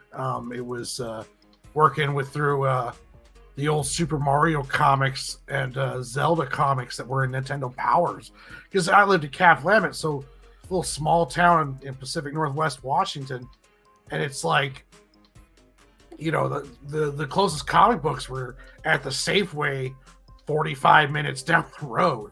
So it was, once I started getting into with the comics, and then it was also the first time I found something that I wanted, that like, I was always drawing even way before I found comics, but comics really gave me a direction, and it kind of inspired me to keep drawing.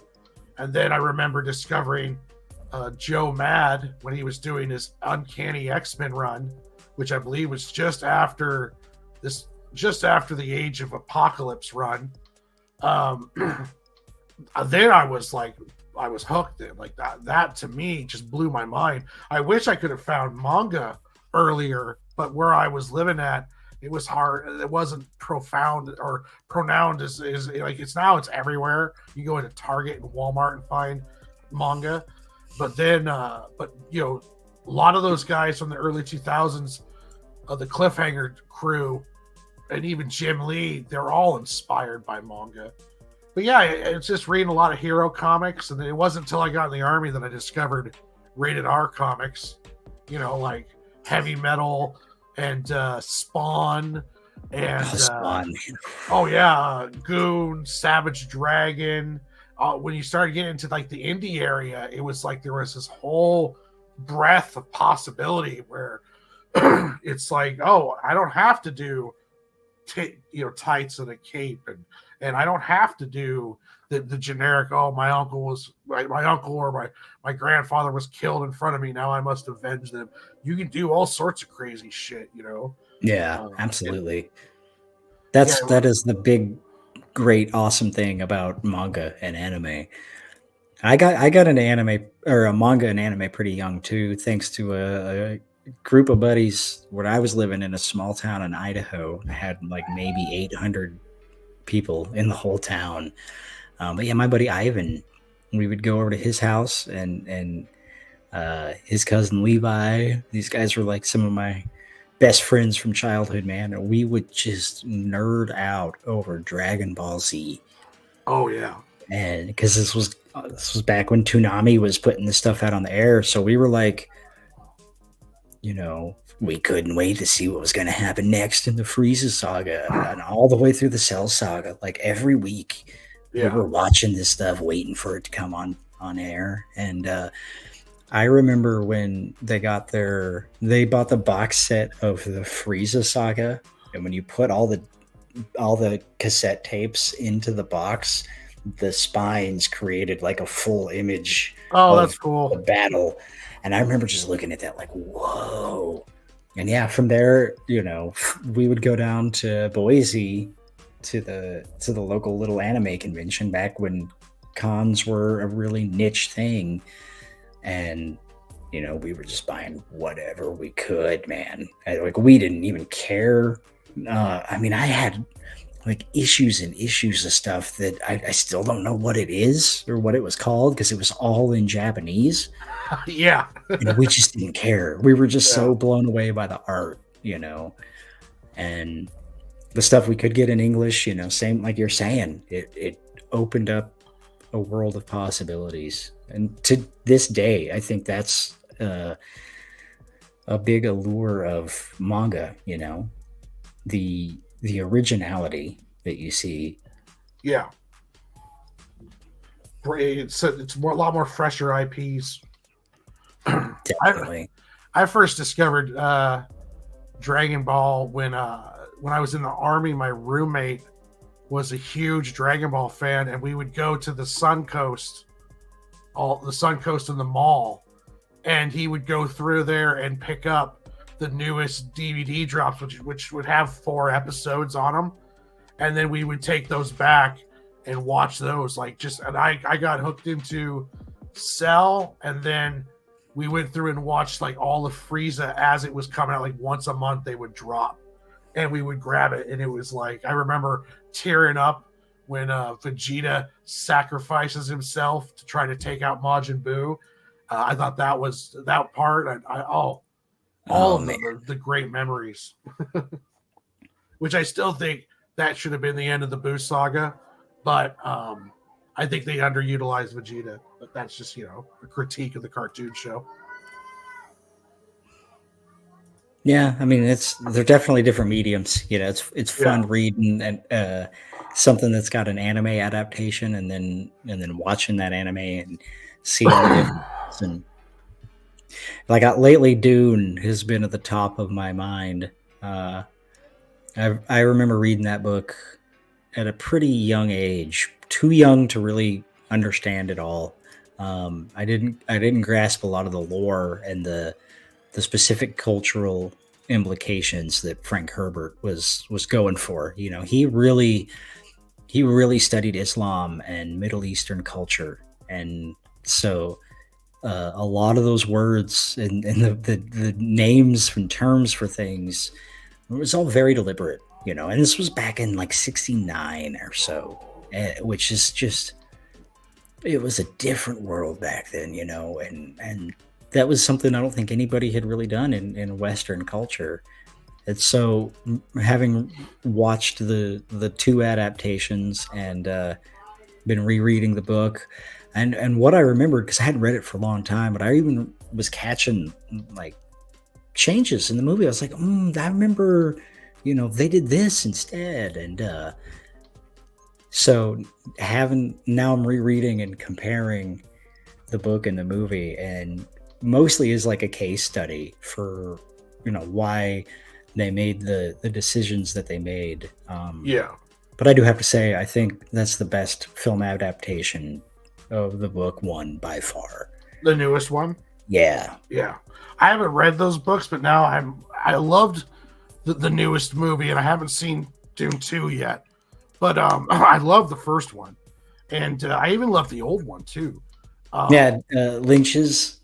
Yeah, it was good, and you could tell that he borrowed a lot of the things that Lynch established. There was a lot that did work about that version, and he kept and preserved the things that did work. But he really did kind of go in he had his own vision. Yeah, which is interesting with adaptations.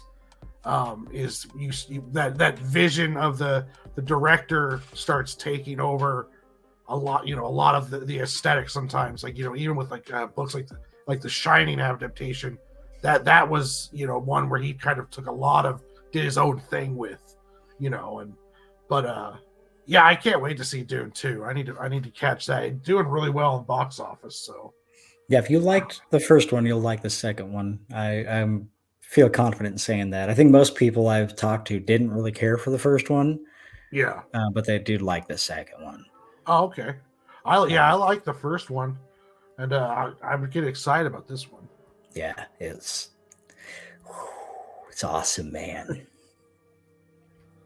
There's a one scene that they filmed with an infrared camera. They took like a 70 millimeter IMAX camera, and they took an IR module and built this like infrared 70 millimeter IMAX thing. And dude, it gave that whole scene a texture like I have never seen in a film before. And it works so well within the lore of the book. Oh, cool. Because it takes place on a planet that they don't go into descriptions about a lot. It's described as kind of a plastic ruined factory world, and so the artistic visual choices that they made for this scene like really help you understand this particular great house and why these people are the way that they are. When you see where they come from, you're like, oh, okay, some of this is making some sense now. Yeah.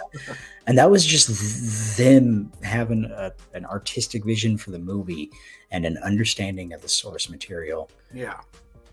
Yeah, I remember I taught Maddie the litany against fear when she was like 7 years old.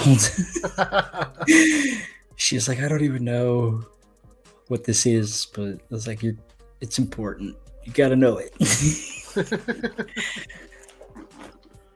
Well, we've been going for 2 hours. You think you want to wrap it up, or?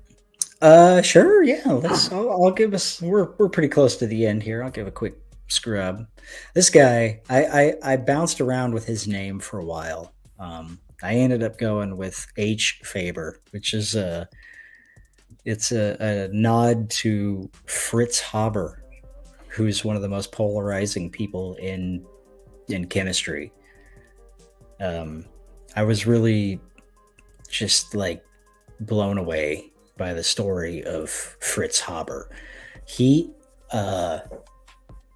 invented a method for using ammonia to fix nitrogen, which is a really hard thing to do. Nitrogen in the air is super abundant, and plants need nitrogen for green leafy growth, which has a direct correlation on the quality and the amount of fruit that a plant can produce. But they can't use atmospheric nitrogen. It has to be, they call it fixed. It has to be kind of broken down into a form that the plants can take into their roots. And it's mostly secondary decomposers that are able to fix nitrogen. Fungi are some of the only primary decomposers that are able to fix nitrogen as well. But it requires a lot of energy because nitrogen is such a stable molecule. So you really got to put a lot of oomph to kind of crack that molecule apart. And so he figured out how to do it with ammonia. It's a process I don't fully understand, and he shares the name with another person who worked alongside him. But because of this discovery, they were able to create a fertilizer, and that had a drastic effect on the amount of food that planet Earth could produce. Yeah. So it's not a stretch to say that there's probably 3 billion people alive today because of that discovery. Agricultural production was able to support billions upon billions of people that it couldn't before. He was also a very patriotic German, and so during World War I, he applied his genius in chemistry to the German war machine and earned himself the name the father of chemical warfare because he invented chlorine gas. And, if you know about World War I and chemical warfare and gas warfare, you know that this was like horrible stuff. And he did a bunch of other research as well. And by World War II, a group of chemists kind of took his research and used the discoveries and the knowledge that Fritz Haber had made to develop a pesticide called Zyklon B, which is what they used in the gas chambers during the Holocaust. So, yeah, you don't really know how to feel about a guy like that. Like, there's billions of people alive today because of Fritz Haber, and there's also millions and millions of Jews who are dead because of his work. And that's, I would think, the definition of a complex character, Yeah. So yeah, he fills a sort of similar role on a much smaller scale. So we see him now giving surgery to Yancho, and that's kind of the benefit that he provides to the town. He's the doctor, so he does help people. There's a sense of the Hippocratic Oath, but things get complicated, and his moral character gets a little muddy. And here we see the boys getting geared up, and they're gonna go do some. They're gonna do some war.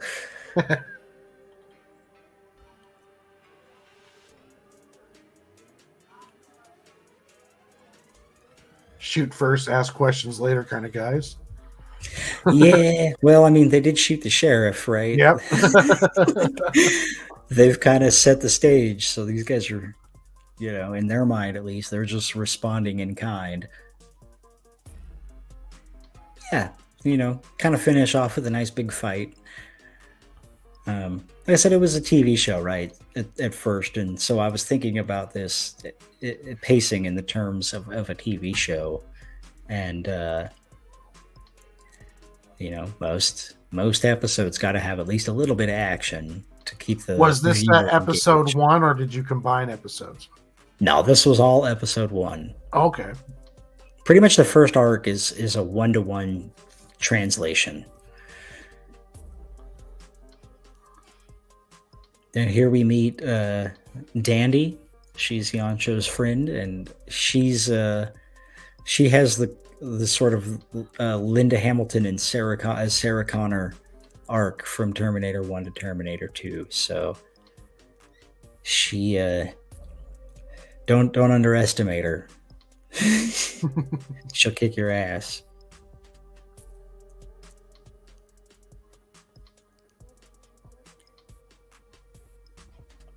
And yeah, so that's it. We got our little... is stacked. Yeah, he's all right. He can do some stuff. We got our oh, hey, look at those guys. Ad for Sig and Joe. Colors on this cover by Phil Leon. He did a killer job.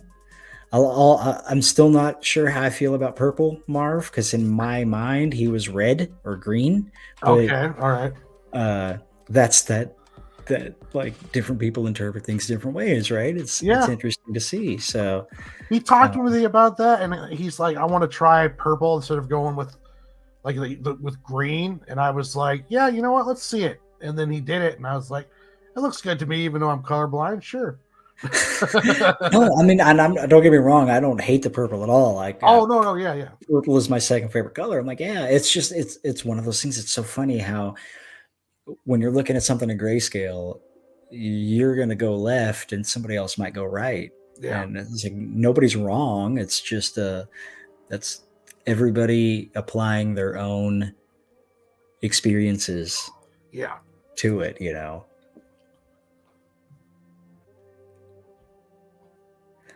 And this is the logo for Fun Guy Comics that my daughter drew for me. My daughter's an amazing artist. Yes, she is.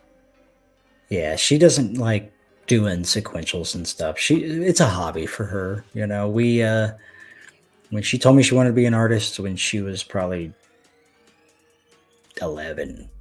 And by the time she was 13, I was like, this kid spent the last 2 years like coming home and drawing every day. Like, she's really putting in the hours and really putting in the work. And so I was like, okay, like maybe there's something to this. This isn't just a kid going through a phase. So I started working with her to kind of develop it as a business, thinking that was what she was going to be doing for a living. And pretty quick, she figured out that it takes the fun out of it for her. So she likes to do, she does art on her own terms, What's up, Sam? What's up, Will? How you doing? My nephew did the same. Like, he wanted to make a comic book, especially since I was doing it. And I was like, great, I'll start showing you. And it happens. Sequentials are a whole different beast all on their own. Mm-hmm. And, when I first started, I thought it was just going to be, well, you can already draw stuff now. So you should have no problem doing sequentials. And then I realized real quick, it's its own art form. It's its own thing. And it is extremely work intensive. 100%, man. It really is. I'm looking for something that my daughter drew for me. Oh, yeah. And then I guess we can get on out of here. I'll let you go. Yeah, here it is. So this was my birthday present from my daughter. I love this so much. Let me figure out what I just did with it. There it is.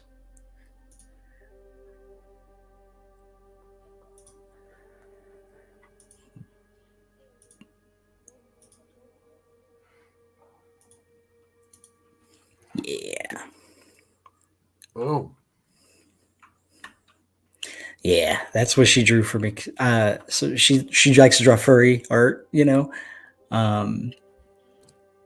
she knows I'm a huge fan of The Last of Us, so she kind of combined those. Gave me it's so good with her lighting. The furry clicker. Yeah, most of the stuff she draws is real cute, very colorful, and I've been like for a year or two now. I've been like, "Hey, draw me a clicker. Come on, draw me a, get into that horror art. I want to see you kind of flex your muscles into some area that's not your comfort zone, And man, because I mean, my daughter, she's just such a sweetheart. She's not like, I don't think she's got a mean bone in her body, and so it really was kind of out of her comfort zone, I think. And man, I loved it. And she knows green's my favorite color, so she gave me this really awesome green background. And I was like, yeah, man, I love it. Nothing will improve you better than getting out of your comfort zone. Absolutely, man. Absolutely. But yeah, that's Bluewater, man. We walked through all of issue 1. It is currently up in digital format as a PDF for $1.99 on our website, dailygrindpress.com. Prints will be coming soon. And this is just the beginning for both of us. Warren's got issue 2 of Sig and Jo coming up. He's working on The Day the Realm Stood Still. He's got issue 3 of Sig and Jo coming up. I'm going to be focusing on Welcome to Bluewater and the Wavelight saga. But issue 1 of Wavelight is coming up, issue 2 of Bluewater, and then issue 2 of Wavelight, and I'm just going to keep pushing forward. But I'm definitely going to stick with these stories for now. Put a lot into them. These are the stories that I want to be telling right now. And we're going to just keep working on getting faster and better, and we appreciate everybody for yeah, and we appreciate everybody who's been here with us, But this is the beginning. We're gonna have a lot of fun. Yeah, both issue 1 of Sig and Jo and Welcome to Bluewater are up on the website, dailygrindpress.com. Both issues are available for $1.99 a piece, which is steal in today's comic book age. Issue 1 of Sig and Jo is 44 pages. Issue 1 of Welcome to Bluewater is 64. So you're going to get every bit of your cents worth in there with 2, awesome personal stories that we've poured our blood, sweat, and tears over. There's going to be much more coming down the line. We're going to try to go live every Friday and Saturday. So you're going to start seeing more of us on there. And like Max said, this is just the beginning of something awesome. So I hope everyone has themselves a wonderful night, and we're going to take off. Later, everybody. Thanks again.